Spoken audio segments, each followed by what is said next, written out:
So, what is something that has stood out to you recently that has captured the essence of feminine glory? I was recently reading in First Peter, and I think we're all really familiar with the verse where he says that a gentle and quiet spirit is very precious in the sight of the Lord.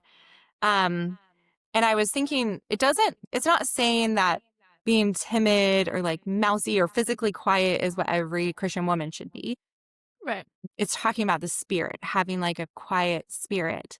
So Mm. that made me think, well, what's the opposite of a quiet spirit? Because I think it's easier to define a quiet spirit when you think about the opposite of it.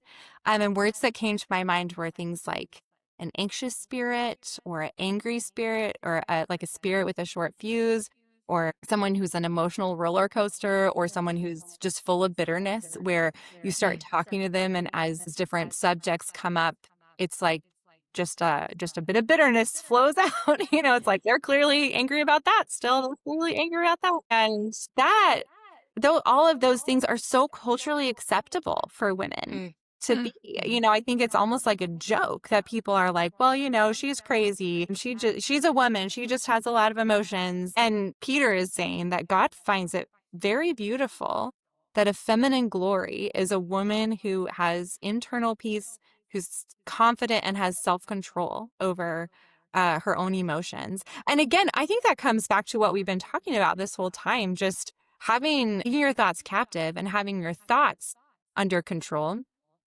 And then when somebody interacts with you, what's going to flow out from you? Is it going to be a bunch Mm. of anger or a bunch of bitterness or a bunch of, um, you know, distress?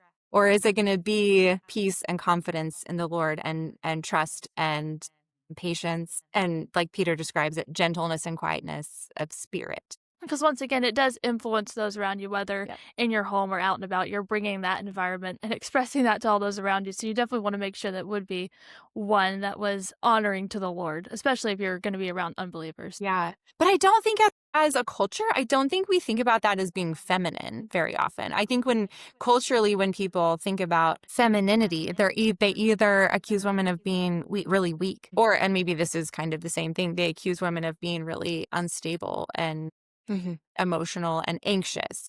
I mean, it's very culturally acceptable to describe yourself as an anxious person, which is Yeah. not a biblical category of glory. Right. It's like anxiety is in scripture, but not in a positive way. That's not Hmm. something that we're supposed to be defining ourselves by. It's something we're supposed to be fighting and submitting to the Lord and dealing with. And it's a very different perspective than culturally what is feminine. And then you also have sort of the feminists who what's bubbling under the surface in their spirit is usually some kind of bitterness, some kind of rage, some kind of anger, some kind of like we have to fight for our rights. Right. And that's not a gentle and quiet spirit. That's not biblical femininity. And I think Christians have to be really careful that we're not gonna jump on that worldview at all. Because that's Hmm. what's feminine glory when that as the Lord defines it. Exactly. Yeah.